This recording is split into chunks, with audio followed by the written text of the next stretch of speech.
the whole discussion is the opportunities for women. And as we know, 80% of our farmers in Africa are women. I've just given a presentation on the challenges that there are. And Ancha, you might very well know that getting loans for women, it seems to be more difficult than it is for men. Wynand, I'm sorry, but you're outnumbered today, it seems like, but it would be great for your opinion on these things. But it seems like that because they don't own land, and what are the challenges that you find that when farmers come to you, and especially women farmers, and they're needing a loan, what are the challenges that they have? The challenges vary, but we had different projects that were directly related to the agriculture sector, but not only. Last year, we closed a line that was to support the small medium enterprise that were affected by COVID-19, and we did receive a lot of requests for women. And actually, it was an opportunity to define a database related to projects that are developed for women, or that the products or the service are directly to women. And we could realize that the most difficulties that we can find when we deal with women, it's related to their capacity of having their documentation, their information, and their financials organized that give them access to credits or to loans, if we put it that way. Not that they are not able to, but because the way the business starts, it starts as a smaller business and then it grows, or sometimes it starts as a familiar business, then it starts growing to a level that it becomes eligible to a medium or to a micro sector. But because of the way it used to be, it still grows that way, where the financials and the information about the documentation is not separated from familiar or from their own information in terms of accounts, banking details, and all these things. And then we realize that although they are really capable of, they are doing the thing, they leave aside this part of organizing the company or to formalize the company proper in order to be eligible to loans. That was the main trigger that we did find out.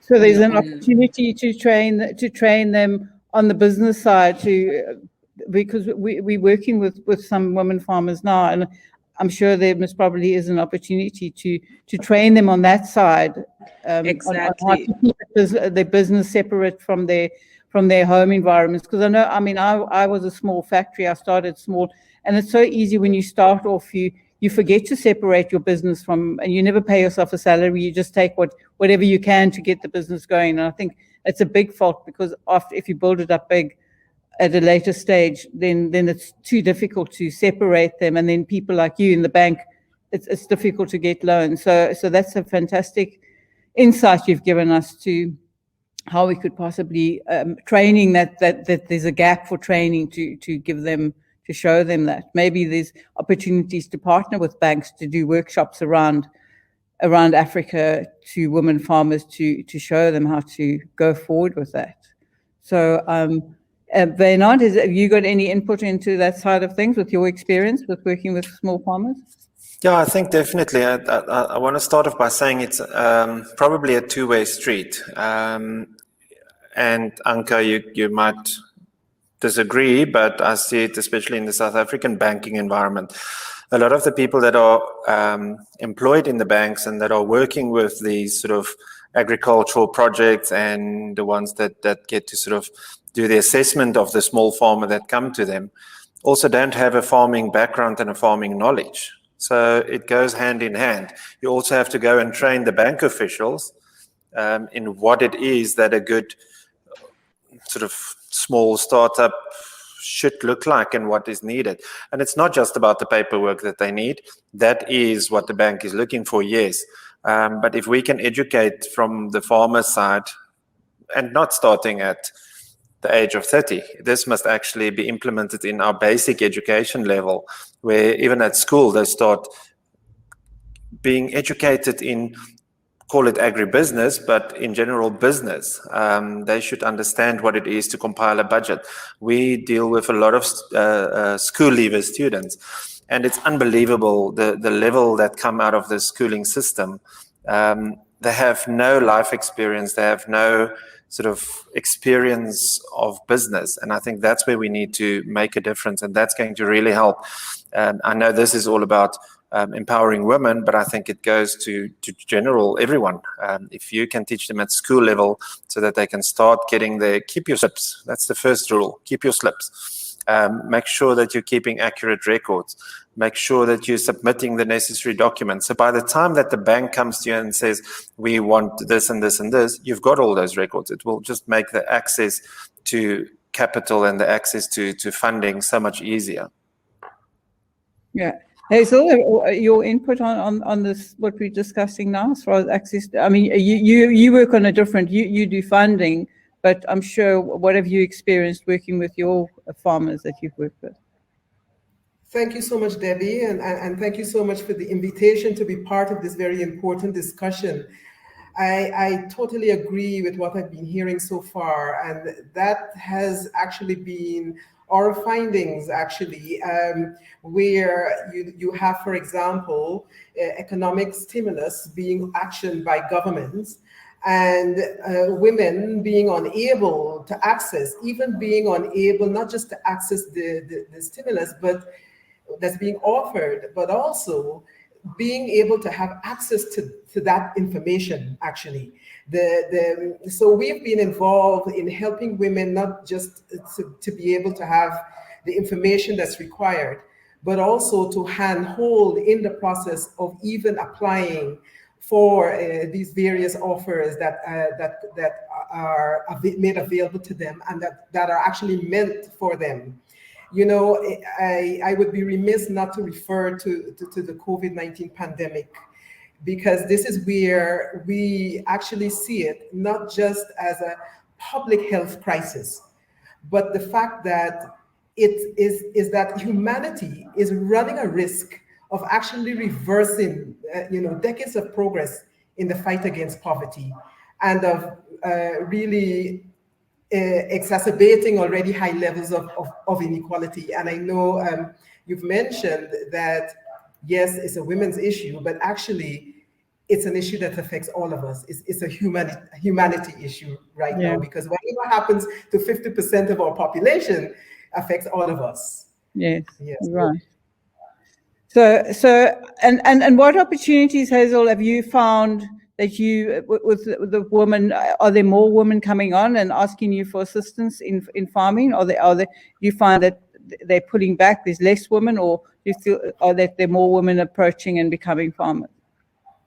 Actually, it's been a very interesting exercise, because sometimes you hear that we don't know where to go to find these women. Where are they, So what we are working on collectively is providing a database where women, micro enterprises and women-owned businesses are compiled in one space, so that we have this information ready. Because it's really no excuse to say we can't find the target group. And it has been, as you've mentioned earlier, the need to provide training. We are involved in training women micro enterprises. We have a program called Accelerating Women-Owned Micro Enterprises, where we are training. It's in a simple term, it's training of trainers, so that the whole exercise replicates itself across the countries that our office here in South Africa cover. We cover also Eswatini, Lesotho, Namibia, Botswana, as well as South Africa. So our program extends beyond South Africa. And that's not only agribusiness. Is it in any business, or have you got a limited number of sectors? It also involves women farmers, but it's micro enterprises in general. and it also involves women farmers. And yes, we operate on a principle of leaving no one behind. And what we find regularly happens is that the women that tend to be those left behind are rural women that live in rural areas. And you, Ancha, do you find that women are using more sort of IT to get, or are a lot of them in your country left behind as far as using IT to access various opportunities? Actually, it's we can say it's a mix. We might be around 50-50. We have a lot of women now moving to the IT platforms in order to have access to information or access to opportunities related to access to funding.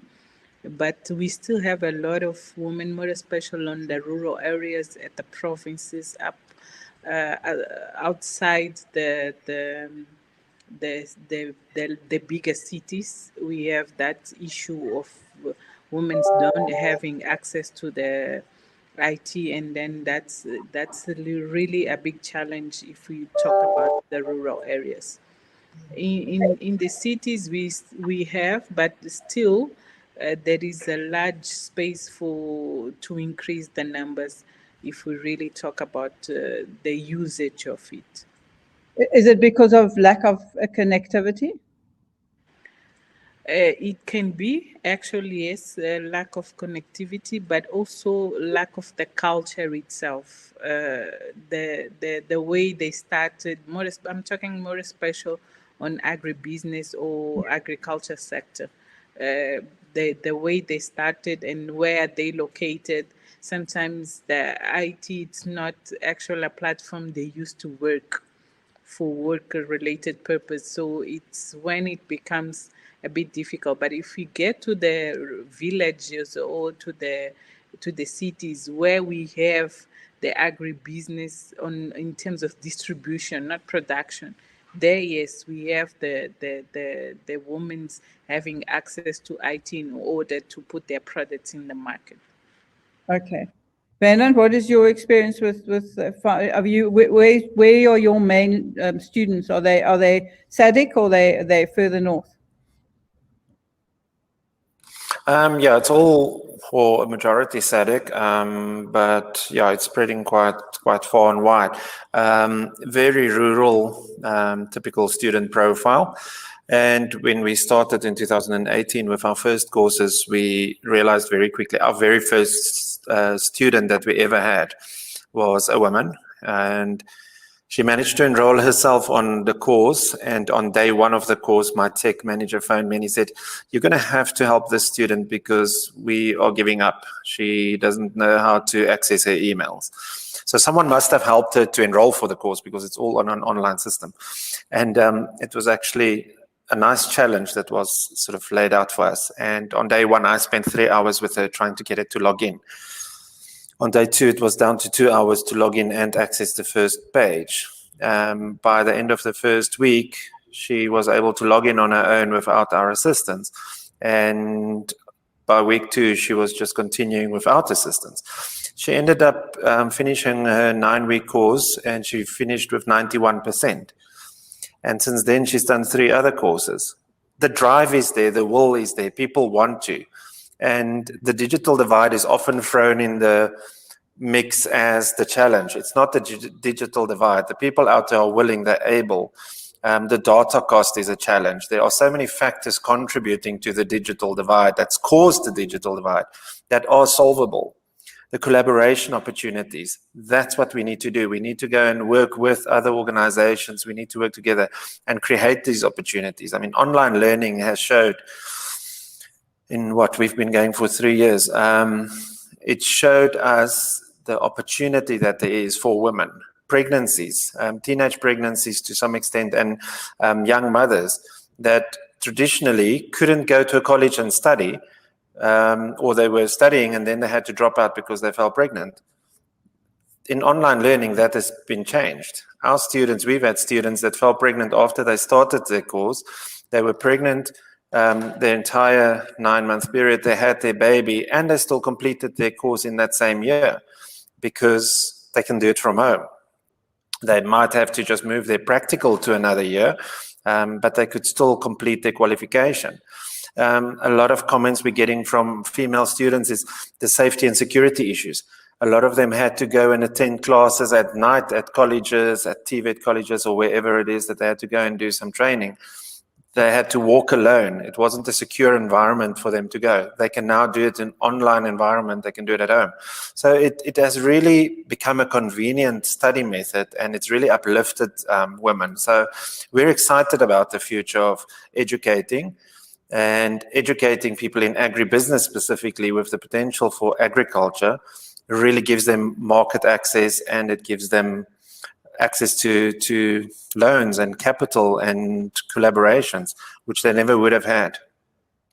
Well, that's fantastic. I mean, that's a fantastic opportunity, and especially further afield. That's why I asked whether it was connectivity, because that's the problem. But if the networks are available, I'm sure we could.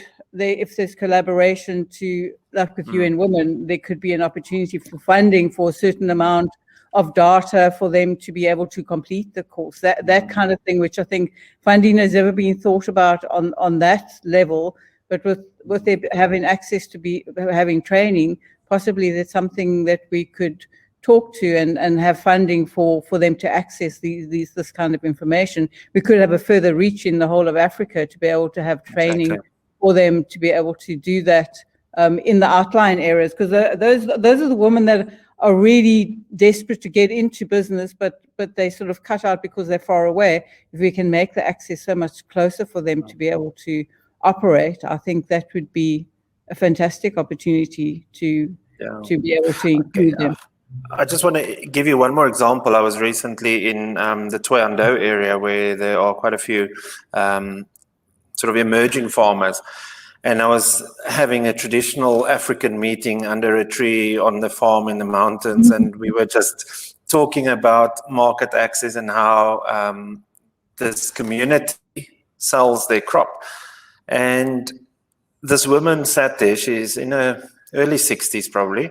She's been farming for 10 years and she's got 10 hectares of macadamia nuts. So based on what she should get on a 10-year-old macadamia crop, if she's, call it an average farmer, and she has the knowledge with the right fertilizer and water and everything, she should produce X kilograms of nuts on her 10 hectares. Based on what she should be producing and what the current export market price is, she should get whatever that price is. She quoted a figure of what she was getting as far as her crop goes and what she was selling it for. It was 1/16 of what she should be earning. Yeah. With education in those rural areas, and when I'm talking education, I'm not talking a national certificate even or a diploma or anything. It's a one-day training event where you can tell them, these are the people in this space. This is who you sell to. This is what people will try and buy from you and how they will try and rip you off. It's basically just an awareness campaign that you have to have with these people, so that she could, multiply her income next season by 16, call it by 8, half of that. She's a very successful emerging farmer in a community where she employs 50 people. Yeah, that's fantastic. That's do you think, Hazel, there's an opportunity for more networking with rural people for them to connect them with the city folk? Thank you, Debbie. And I think you're raising, and it's very interesting to listen to you, Wynand, because indeed, with a bit of training, capacity building, what a difference it makes. Yes, there are opportunities for, bringing, various stakeholders together. I think, we have an opportunity now, and the time is really right for us to build and really build back better, as we love to say, I was just thinking when you raised the question about IT and building perhaps what we call our digital literacy, that even UN Women provides technical support. And, we have implementing partners that work on training and such like. But what I'd like to say is that we see it as digital literacy is one, and there are various aspects, but we see it as a very intersecting issue in the sense that we focus on addressing those critical barriers. And you've mentioned some of them here. And it's all, I think within agribusiness, we would be remiss to separate this from what's happening in the area of gender inequality, so to speak. And we've touched on it slightly about women doing far more unpaid care and domestic work than men, for example, while men spend more time on work that is actually counted as economic production.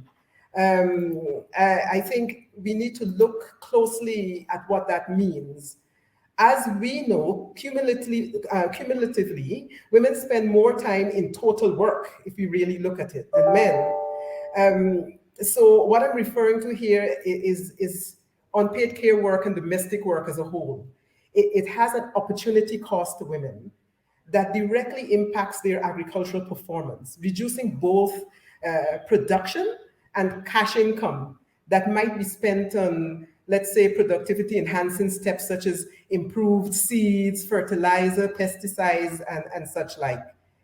So this is what I think we need to look at in a more holistic way. What does this mean to the lives of women? Should we really get to where we want to? Like Wynand, you said, if this woman that you use as an example could really be producing at scale, what would this mean to her personal life? We're not in the business of breaking up households. And so we need to find a balance here and to connect the production side to the family home life and within the whole, issue of gender inequality. Yeah, Thank you. But No, and it is that I've just done a talk on women in agri, and I did some research, and out of 6 ladies that are researched that are farmers, they all run 2 jobs. The one has a guest house, and she's a farmer. She does chicken farming, and the other one does beekeeping, and she's got another job. So a lot of them actually. And then they've still got a family that they go and feed when they go home. So they tend to, and I think this is what's missed a lot, is that they say a woman will take her money and she will invest it back into her farm and into her family and into a community, where the men don't necessarily, it doesn't go straight back into the community and the family, because just a woman has got a nurturing and that's what she does. So she puts it back into those things. So that's where I found it very interesting that out of those 6 ladies, they were all running two jobs basically to get things going. So, and Ancha, do you find a similar thing with the ladies that come to you for loans? Are they wanting to start up, or do they sort of work 2 jobs? Definitely. Actually, I wanted to second what Hazel and Wynand were mentioned. That the women that approach us, they are always running 2 business. It's never one solo. It's always there is the patient business, which is what they love to do, and this is what they want to be. But they still have to do something else to feed their family in order to ensure while the business is growing, they are securing something. And sometimes it's to actually invest in their own business. That's why you find many women in agribusiness not only trying to avoid the banks. They always think that together with whatever they're doing extra, they can get it there. Instead of getting themselves in a loan and having to put their securities to protect the loan, and that fear is always there. But there is one thing that was mentioned from Hazel that I think it's the way we have to explore this if you really want to build and if you really want to develop more special women in business, in agribusiness specifically, is actual to find ways to build up other skills and other activities in their business that it's not exactly the main focus. We realized after the experience we had that there's no way we can put money available as a credit loan if we weren't going to bring capacity building as another hand to support the business we are looking for. Otherwise, we'll be sitting on top of the money because we will never find them ready to fulfill all the requirements as a bank we are asking, if at the same time we don't support them to get access to those requirements. More special because they don't see that as the main. It's not their area. It's not. They are not. Accountants, they are not paper workers. They are focused on making the business to grow. So if we bring in capacity building in all this expertise that they don't have but they need, and the business especially needs, we will then have people or women ready to get access to finance and to develop and make sure they do whatever it's needed in their business to grow and even pay the banks without any problem. But if you keep on putting, I'm talking specifically in our case, if as a bank, we keep on putting high standards in terms of requirements, we will not be doing what we said we want to do, which is support this business to grow. So that's where our bank also plays a major impact in the country or in our environment. It's because we are not a commercial bank. We are a development bank, and that's where we have to make impact. We really need to provide products and service that do respond to those needs of this environment that the commercial banks are not demanding. And that's why we try to also incorporate in whatever product we bring out other lines that can assist. For instance, we can have a credit line for import or export to ensure women can export their, let's say, a trade finance credit line. At the same time, we encourage those women that you can build up your capacity if you also access to this credit line, that is to buy equipment. And we try to do these matches not in a way that more special with grant facilities that will not cost them much, but at the same time will level up their level of production. So it's really important to see the picture, not focus only on giving them money. Is exactly money what they need? Sometimes it's not money what they need. They just need capacity. They just need someone to build them up, to give them, for instance, access to markets. They are good in producing. They can make it. For instance, that macadamia farm that Wynand was mentioned. But okay, I'm good on it. I'll do it. I can do it. But I need someone to assist me on market access. So those are the rules, and those are the way. This is the way thinking we feel it is necessary to put on it.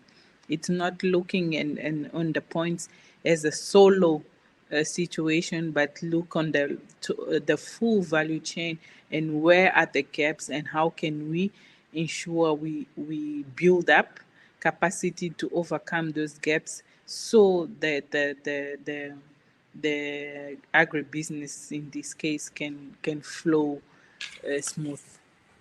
That's fantastic. So do you have specialists helping depending on what the needs of the particular person is that wants to have, people that go out and help them with the various information that they need to be able to build their business.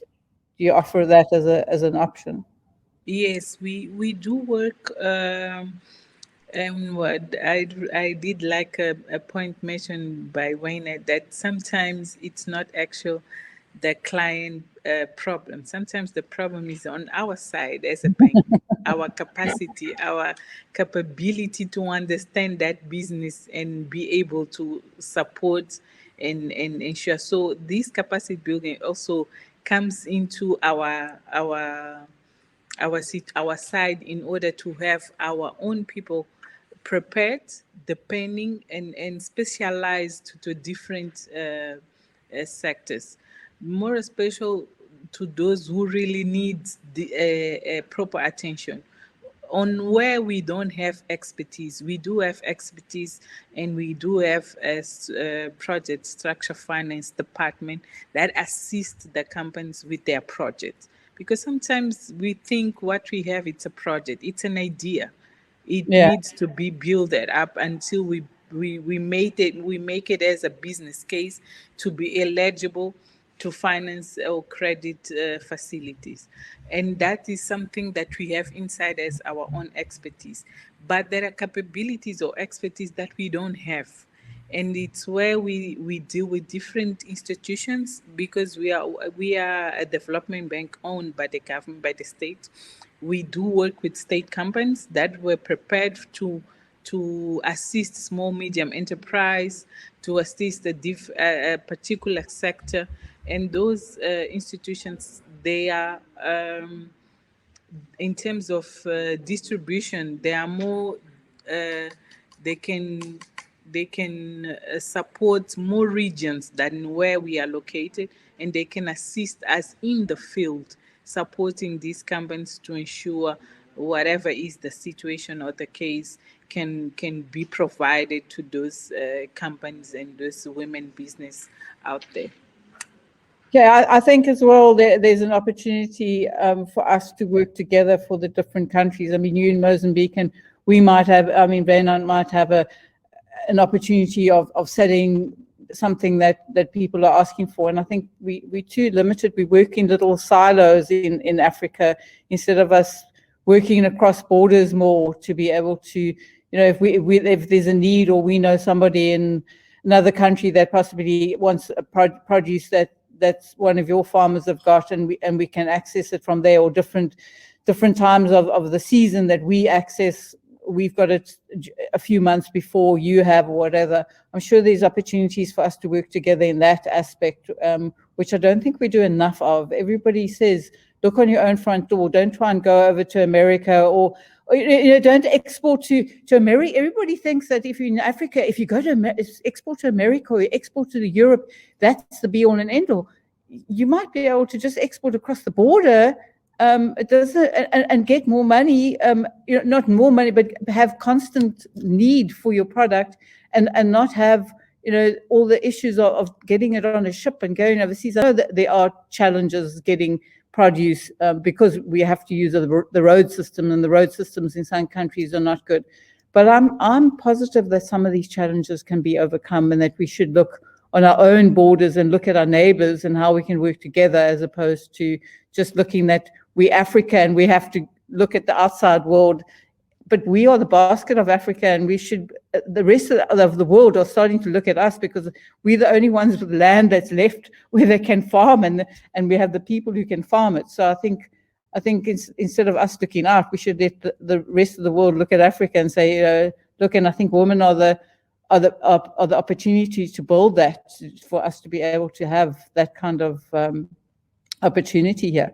I see you've got your Ancha, you got your sustainable chart behind you, which is, I mean, and women farmers. I mean, the first 5 are if you have women farmers there, it's no hunger, it's creating equality. I mean, if you just look at having women in that, you can already tick all those first 5 boxes for what you can achieve. So I think looking at that is a great opportunity.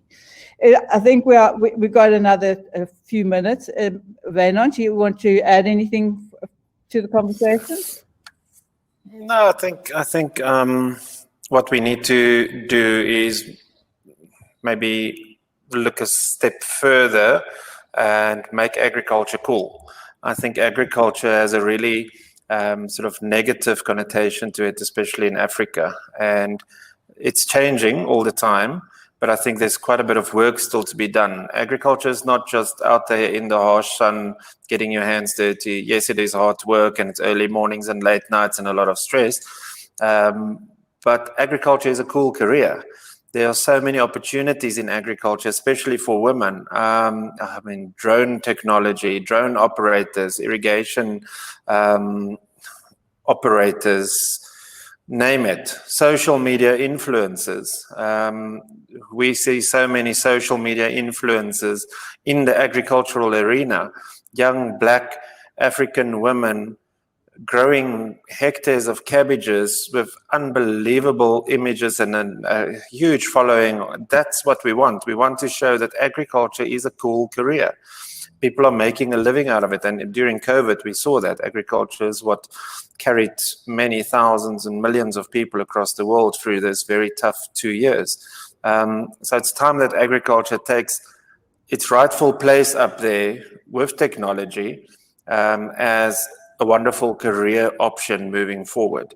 And some of the additional skills that come with that, obviously, what I think Ancha was saying, or Hazel, the critical thinking, teaching people how to do critical thinking, teaching them life skills, soft skills, all those things. It's not just about teaching them how to grow vegetables. It's just so much more than just that. I think looking for opportunities as well.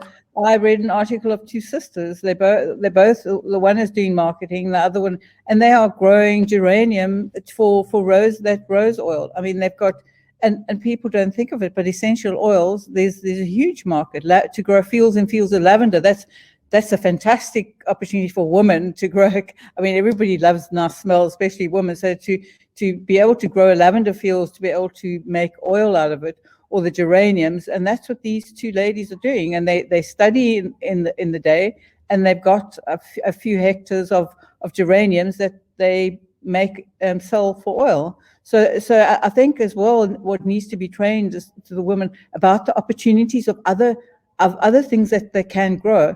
And when you grow stuff for essential oils, it's a premium product. You get so much more per hectare from your produce than you would if you grew the same amount of cabbages. And I think a lot of them don't know about the opportunities out there of other produce that can be grown, that they can get, because a lot of them think of food, but there are other opportunities like for essential oils that they could be there. And unless they're told about these opportunities, I don't think that they know. So I think it's a matter of communication. We need to get it out there.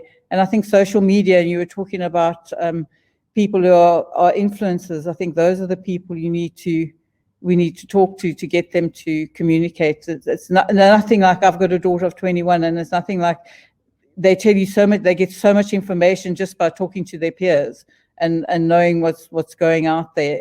So I think that's the way to look at it going forward.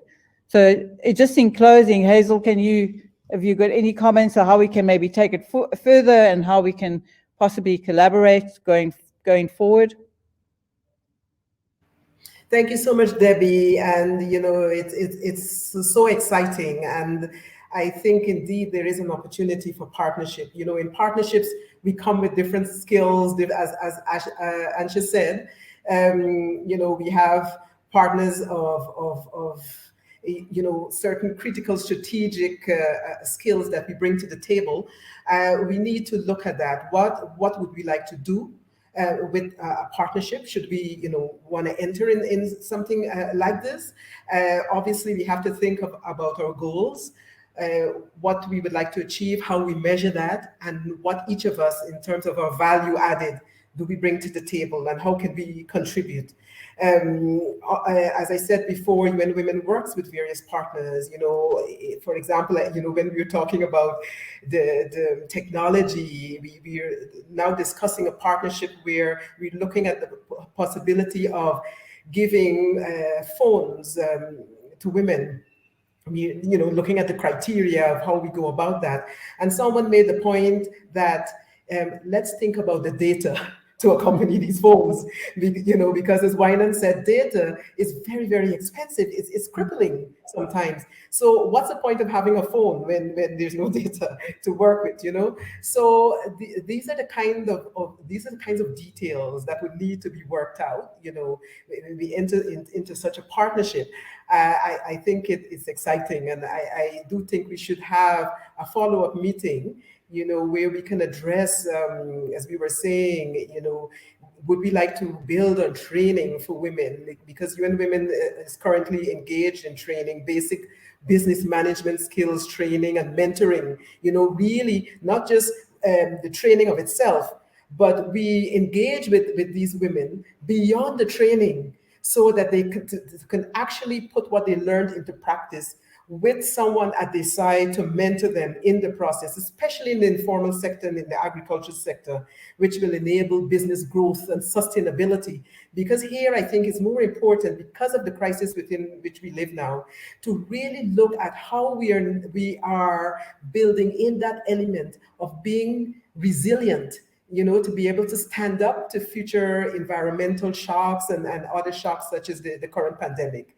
So yes, I don't know if anyone is monitoring the chat, but we have very interesting comments there about, what you mentioned, Debbie, about the possibility for cross-border arrangements, that it has a really multiplier effect for jobs, skills, etc. So yes, it's I really enjoyed this session today, and I hope that we can continue the conversation.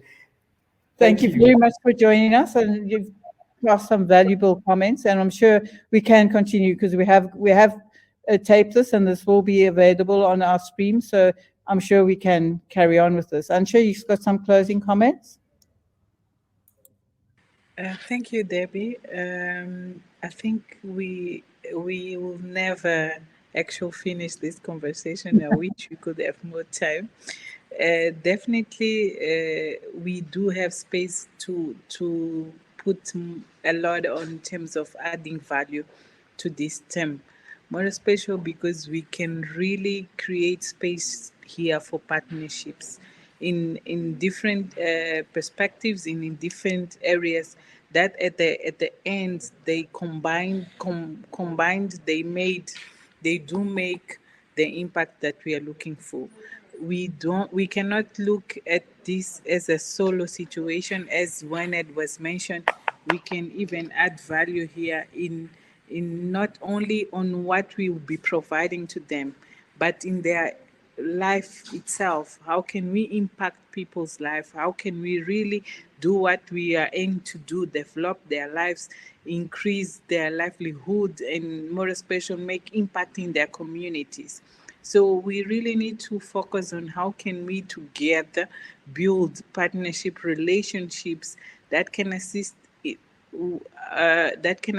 us on how we can make an impact and provide results on what we are looking for to develop the agribusiness sector. Okay, well, I definitely think we should carry on the conversation. And Wynand, just closing comments? One sentence: collaborate for impact. We need to have impact, and we need to collaborate. Okay, so thank you so much for joining us, and I'm sure we will continue. We've got all your contact details, and we will continue this conversation and see how we can help the women of Africa. Yep. Absolutely. Okay. Good afternoon. Thanks, everyone. Good evening. Thanks so much. Thank you. Okay. Thanks so much. Bye-bye. Bye. Bye, Ancha. Take care. Bye.